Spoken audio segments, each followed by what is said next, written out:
Ge0rge Russell was hit with a 5-second penalty after a collision with Sergio Perez at the Austrian Grand Prix. Former F1 driver turned analyst Jolyon Palmer has claimed the stewards inexplicably penalized Ge0rge Russell over his first corner collision with Sergio Perez during the Austrian Grand Prix. On the first lap of the race, the pair's cars made contact after Perez attempted to overtake Russell, with the incident eventually forcing Perez to retire from the race altogether.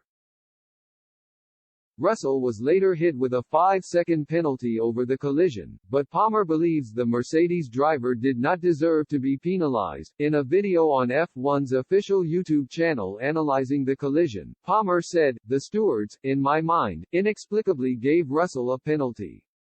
I think that's because of the outcome rather than the actual infringement. I think that's because you've got one driver spinning off backwards in the gravel, and you've got Russell on the inside who managed to carry on. That must be the reasoning of the stewards. He gets onto the curb, and it just causes him a slight moment of understeer into Perez. Look how much space Checo has on the outside. He can use a load more space trying to get this move done.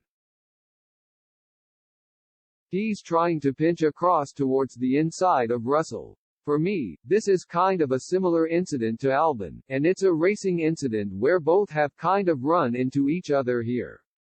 It's a risky move, and it hasn't paid off.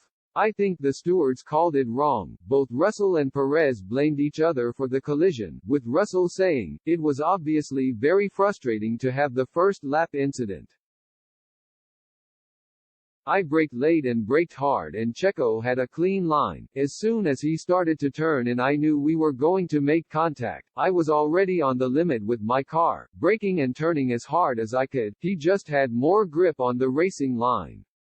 The contact and the penalty is one thing, but to get the damage as well, it probably cost me 10 seconds in the first stint and then a 20-second pit stop before coming out in 17th. Retrospectively it was okay, but I just felt like I expected more." Perez, however, said, "I clearly felt, from our side, that we did everything we possibly could to avoid the incident. It was only lap 1 and it was up to Ge0rge to control his car. He couldn't control it, clearly. We ended up making contact when I was clearly ahead."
I